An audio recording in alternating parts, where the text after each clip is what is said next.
හයි යාළුවනේ. අද මම ඔයාලට අරන් ආවේ ගොඩක් ලංකාවේ අය මම කලින් පොරොන්දු වුණා ඔයාලට විදේශගත වෙන හරි ක්‍රමය ඔයාලට කියලා දෙනවා කියලා. ඉතින් මම අද කියන්න බලාපොරොත්තු වෙන්නේ ඊශ්‍රායලයට කොහොමද මම ඉන්නේ ඊශ්‍රායලේ. ඉතින් ඊශ්‍රායලට කොහොමද නිවැරදි විදියට හරි මාර්ගයෙන් එන්නේ කියන එක. ගොඩක් අය හිතන් ඉන්නේ සල්ලි දීලා එන්න පුළුවන් නැත්නම් මොකක් හරි වෙන කූට මාර්ගයකින් එන්න පුළුවන් කියන එක තමයි ගොඩක් අය හිතන් ඉන්නේ. නමුත් ඇත්තටම ගත්තොත් එහෙම ඊශ්‍රායලයට එන්න පුළුවන් හරිම ක්‍රමවේදයක් තියෙනවා ඒ රජය හරහා. ඒක තමයි නිවැරදි ක්‍රමවේදය. තවත් අය වෙන වෙන ක්‍රම වලින් එනවා ඇති. නමුත් අඩු වියදමකින් එන්න පුළුවන් නිවැරදි ක්‍රමවේදයක් ඊශ්‍රායලයට ඊශ්‍රායලය සහ ශ්‍රී ලංකාව අතර ශ්‍රී ලංකා රාජ්‍යයන් දෙක අතර තියෙනවා. මේ ක්‍රමයෙන් ඊශ්‍රායලයේ රැකියාවක් සඳහා එන්න පුළුවන් ආකාර විදි එන්න පුළුවන් රැකියා අවස්ථා කිහිපයක් තියෙනවා. ඒකෙන් ප්‍රධාන වශයෙන් තියෙන්නේ caregiving සාතු සේවක සහ ඇග්‍රිකල්චර් කෘෂිකර්මාන්තය, එතකොට හෝටල් ආශ්‍රිත රැකියා, එතකොට යටිතල පහසුකම් සහ යටිතල පහසුකම් කියන විශේෂයෙන්ම කන්ස්ට්‍රක්ෂන් කියන ෆීල්ඩ් එක හරහා ඒ කියන ෆීල්ඩ් හරහා ඊශ්‍රායලට රැකියාවක් කරා එන්නට පුළුවන්. මේ ඊශ්‍රායලය කරා රැකියාවක් කරා එනකොට මම පළවෙනියට මේකෙන් කතා කරන්නම් කොහොමද කෙයා ගිවින් කියන පාත් එක හදාගන්නේ කියන එක. ගොඩක් අය හිතනවා ඇති මම නර්සින් කරලා තියෙනවා නැත්නම් මම මොකක් හරි වෙන නර්සින් සම්බන්ධ පාඨමාලාවක් කරලා තියෙනවා නැත්නම් මම සාතු සේවකයෙක් විදිහට වැඩ කරලා තියෙනවා කියන පරමාර්ථය ඔයාලා ගාව තියෙන්නට පුළුවන් මේක බලන ඕන කෙනෙක් ගාව.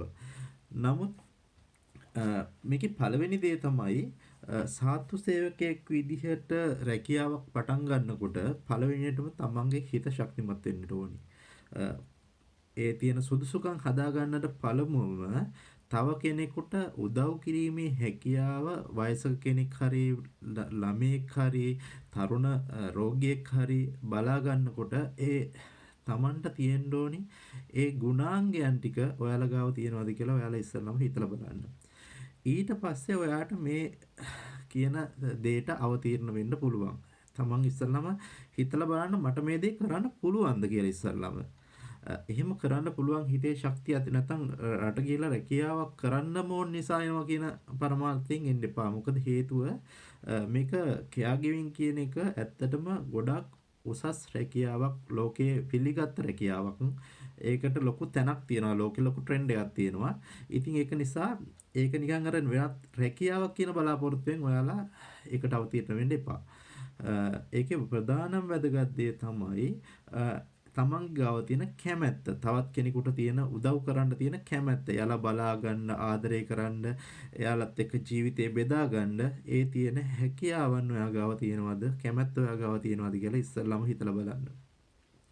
එහෙම කැමැත්තක් ඔයාගේ හිතේ තියෙනවා නම් ඔයාට පුළුවන් මේක ටිකක් මේ පැත්තට යොමු වෙන්න. විශේෂයෙන්ම කියන්නට ඕනේ ලංකාවේ ඉන්න ජන ප්‍රජාවගේ හිතේ පොඩි මදිපුංචිකමක් තියෙනවා මේ කෙයා ගිවින් කියන එක සාතු සේවක කියන රැකියාවකට. ඒ හේතුව තමයි එයාලගේ මුල් බැසගත්ත හිතේ තියෙන දෙයක් තියෙනවා. අර ලංකාවේ සාතු සේවය කියනවා වගේ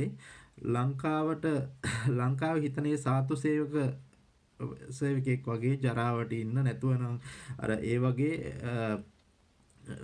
මට්ටමක් තමයි හිතන්නේ. අනිත් එක විශේෂම දෙයක් තමයි ලංකාවේ ජොබ් කියන එක රැකියා කියන එක කැටගරි කරලා තියෙන්නේ. ඒ කියන්නේ සාතු සේවකයාට වෙනම, නර්ස්ට වෙනම, ડોක්ටර් කෙනෙකුට වෙනම, නැත්නම් ඉංජිනේර කෙනෙකුට වෙනම එයාලගේ එක එක මට්ටම් අනුව තමයි මිනිස්සුන්ට සැලකීම් දක්වන්නේ. ඉතින් ඒක ඇත්තටම වැරදි ක්‍රමවේදයක්. මම ඒක කොහොමදත් අනුමත කරන ක්‍රමයක් නෙවෙයි. හැමෝම මිනිස්සු, අපි හැමෝම මිනිස්සු, අපිට හැමෝටම තියෙන එකම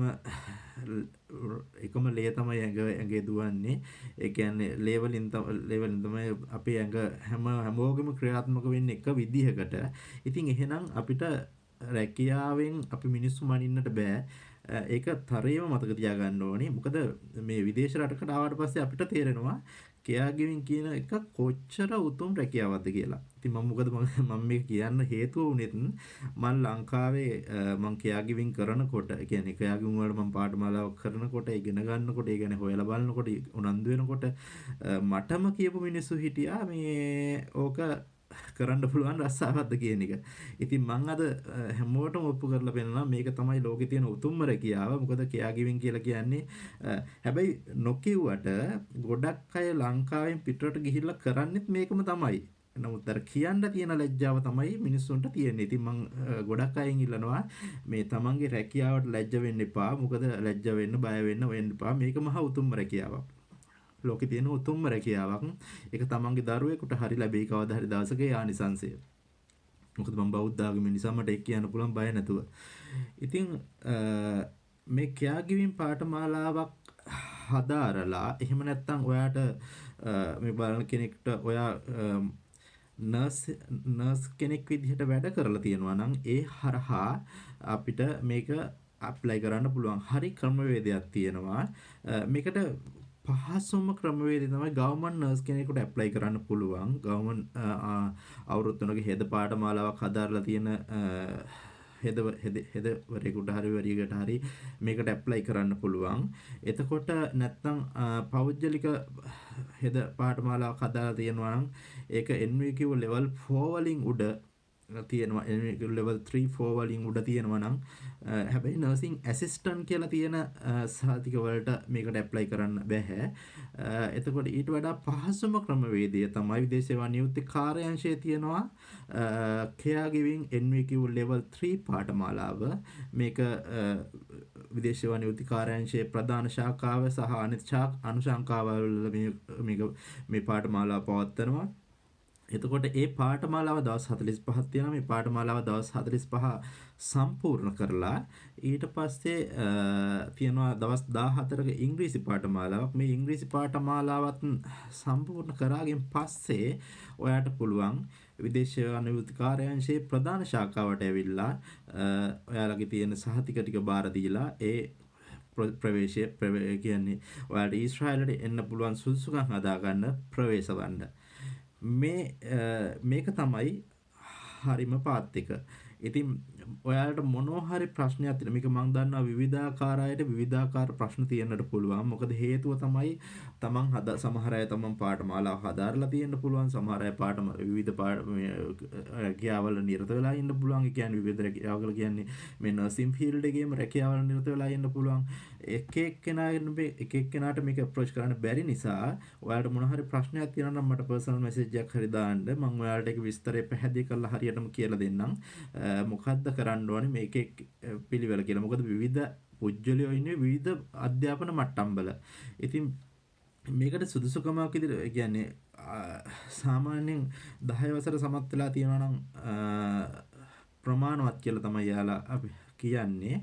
ඉතින් මම හිතන්නේ අවුරුදු විශේෂම දේ තමයි අවුරුදු 45ට අඩු වෙන්න ඕන එක. 25ට වැඩි 45ට අඩු. මෙන්න මේ කියන සුදුසුකම් ටික ඔයා ළඟ සපුරලා තියෙනවා නම් ඔයාට පුළුවන් මේ පාඨමාලාවක් කරලා ඔයාට මේ සුදුසුකම හදාගෙන ඉවරලා ඊශ්‍රායලට එන්න මූලික සුදුසුකම එක්ක ඒ ප්‍රවේශ වන්න. මේ ප්‍රවේශ වුණාගෙන් පස්සේ කරන්න ඕනේ මොනවද කියලා මම ඉදිරියේ වීඩියෝ මාලාවකින් අරගෙන එන්නම්. දැනට මොනවා හරි ඔයාලට මේ සම්බන්ධ ප්‍රශ්නයක් තියෙනවා නම් මට පෞද්ගලිකව හරි මෙසේජ් එකක් දාලා ඔයාලා අහන්න. ඒකට මම ඔයාලට සුදුසු පිළිතුරු දෙන්නම්. හැබැයි ඒකට මම හරිම පාත් එක හරි විදිහට මම ඔයාලට කියලා දෙනවා. ස්තුතියි.